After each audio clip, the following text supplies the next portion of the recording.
To be completely honest, I truly wanted this new video technology to blow my mind and exceed all expectations. I was genuinely hyped about the potential, even feeling a little bit excited scared, which is why the subsequent failure to perform was such a letdown. My main focus isn't usually on reviewing gadgets, as this channel is meant for deep dives into film analysis that I truly care about.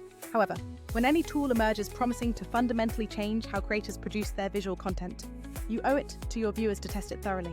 So, I meticulously ran a series of rigorous experiments on this brand new video AI system everyone has been discussing online. Now, I am going to walk you through precisely what aspects succeeded, what completely failed, and why a different, more grounded solution might be the superior choice for most of us right now. First, we must address the common dismissal I receive whenever I label this technology a complete operational failure. The internet is always flooded with those spectacular highlight reels where the software performs flawlessly in a demonstration setting, but just seeing those isolated amazing outputs does not mean the software is a reliable workhorse for consistent production. This situation is genuinely comparable to seeing someone hit the massive jackpot on a slot machine and then assuming that machine is an endless cash dispenser. You completely miss the countless hours and the substantial financial investment that went into achieving that one single winning moment. These new AI video generation systems are fundamentally built upon complex probabilistic models that generate outcomes. Occasionally, these models manage to output something truly golden and usable for a project.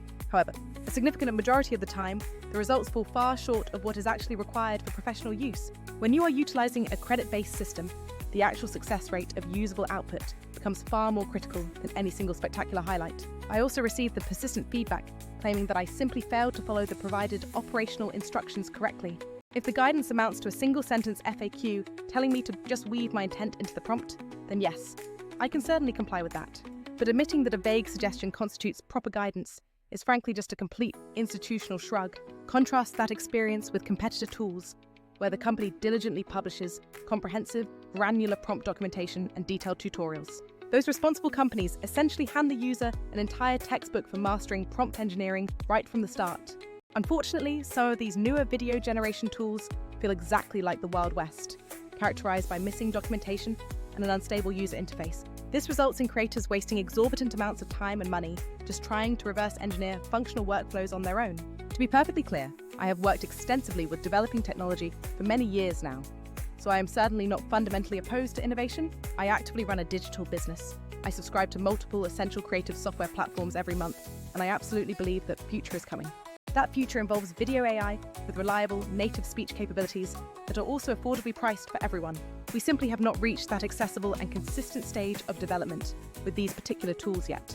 Presently, some of these early-stage generative applications are both costly to run and unpredictable in their results, which immediately stifles any streamlined creator workflow.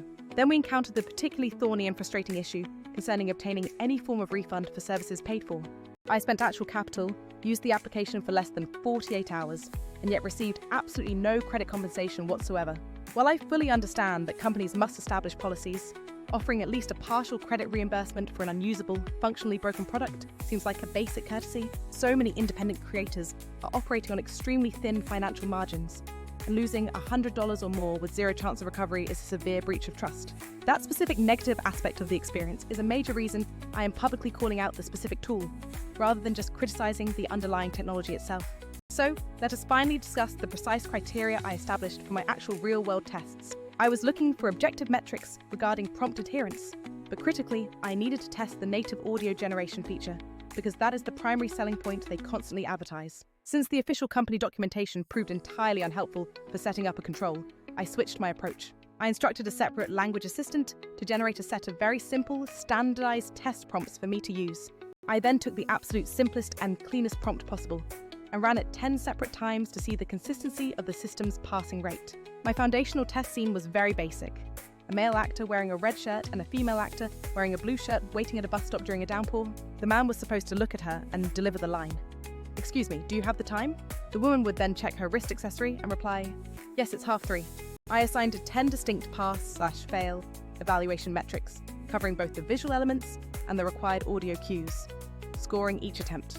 When it came to the visuals, the generated results were absolutely incredible and exceeded my expectations. The system perfectly captured the specific physical characteristics of the actors and the dreary, rainy bus stop setting every single time. Furthermore, it cleverly inserted amazing, unprompted details, like accurately rendered wet hair, and realistic reflections from the umbrella light on the ground. The overall visual quality was extremely high, and I have to admit, I was genuinely taken aback by how good the rendering engine was. The audio performance, however, was completely and utterly unusable garbage. In 2 separate instances out of the 10, the final clip generated absolutely no sound whatsoever. 5 other clips were immediately disqualified due to severe glitches, like garbled robotic speech, the wrong character delivering the lines of repetition, or other strange digital artifacts. One clip was technically passable in terms of dialogue, but featured the male actor experiencing an unsettling, brief muscular spasm right before speaking, which is not a look I want associated with my brand. Therefore, only 2 of the total 10 attempts could actually be marked as fully usable for any kind of client project. Breaking that down mathematically means we are looking at a meager 20% fully usable success rate, or perhaps 25% if we generously include that partially usable twitchy clip. What does this translate to in a real production environment? It means that securing one single usable 8-second clip forces you to generate 4 full attempts on average. When that happens, your actual effective cost for that piece of content immediately multiplies by the number of required reruns. A clip that initially appeared to cost only $2 now effectively costs $8 just to get one good take. If you were trying to produce an entire minute of content relying solely on these unpredictable generation credits, that cost quickly spirals up into $60 per minute or thousands for a full hour of footage. Now, this cost is undeniably cheaper than hiring a full cast and crew for a traditional shoot, but it is definitely not the effortless, cheap content factory many creators are desperately hoping for. Furthermore, the probability of success works strongly against you the moment you begin adding complexity to your instructions, such as multiple characters or specific visual effects. A single, simple line of dialogue is one manageable hurdle, but designing a complex scene with multiple interacting people and distinct audio soundscapes is an entirely different game. This is precisely the moment where a tool like Vizard steps in, offering a genuinely practical, no-nonsense alternative for the working creator. Most creators are not actually in need of an entirely new, generative engine that invents every single person and voice from thin air. The reality for most of us is having long-form content, podcasts, live streams, lectures, or interviews, and needing to extract short, impactful clips that successfully capture the best moments. That specific niche, the intelligent repurposing of existing footage, is exactly where Vizard excels and focuses its capabilities. Vizard's core advantages are remarkably straightforward. It intelligently finds your best viral potential moments within long videos and automatically refines them into platform-ready cuts. It then takes the next step by automating the complex posting process on your behalf across multiple social channels. This functionality might not sound as exciting as science fiction, but it is immediately practical, and crucially, it is entirely predictable. Contrast that dependable workflow with the constant, high-stakes credit burning of generative tools, where every single render could be either a masterpiece or a complete failure. Vizard eliminates the element of chance by analyzing real audience performance data and established human attention cues on your existing content. It essentially transforms your entire archived video backlog into an automated factory for generating consistent short-form content without fail. You shouldn't have to rely on magic to render new footage from nothing. You need an intelligent system to correctly slice your best actual takes, refine them, and make them instantly platform-ready.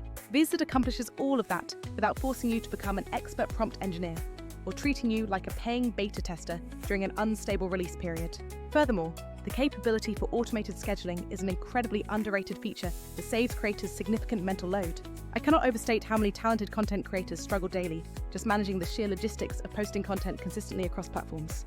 You might generate 100 great clips, but without a system, you have no intelligent strategy for releasing them effectively to your audience. Vizard's auto-schedule function is brilliant because you simply define the desired frequency and the AI intelligently manages the exact timing so you don't have to constantly monitor it. That centralized content calendar becomes the ultimate hub where you can review, make final edits, and preview how every piece will look before it goes live everywhere. For any creator serious about scaling their presence, having robust predictability and streamlined systems are the true, often overlooked tools for growth. Does this mean that the fully generative scene-building AI tools are completely useless right now? Absolutely not. They are genuinely impressive pieces of engineering that will certainly continue to improve rapidly over time. But for the majority of creators focused on achieving high volume and reliable output right now, the better return on investment comes from optimizing what you already possess, not from inventing new footage with flaky audio. My final takeaway is that while these bleeding-edge generative video systems are incredibly cool to observe, I will keep testing them because the technological advancement speed is frankly wild. If you are a creator who requires dependable, scalable short-form content derived from your existing long videos, you should investigate tools that manage the entire pipeline for you without relying on unpredictable credits. Vizard perfectly embodies that supportive role. Think of it as a highly reliable production line rather than a financial casino. If you have found any clever workarounds or special methods for extracting higher quality audio from these generative systems, please share your hard-earned tips in the comments below. I still have some credits remaining, and I'm certainly willing to run more tests. But I won't be spending more of my own money on something that acts like a buggy beta program designed to drain your bank account. In the meantime, if you are seeking a tangible, predictable method to scale your short content from your lengthy recordings, look into how Vizard streamlines that entire workflow immediately. It's not trying to replace your main production efforts, but it is the dependable partner that delivers consistent output without forcing you to gamble your entire operational budget. Thanks so much for watching this deep dive, and I will catch you all in the next video.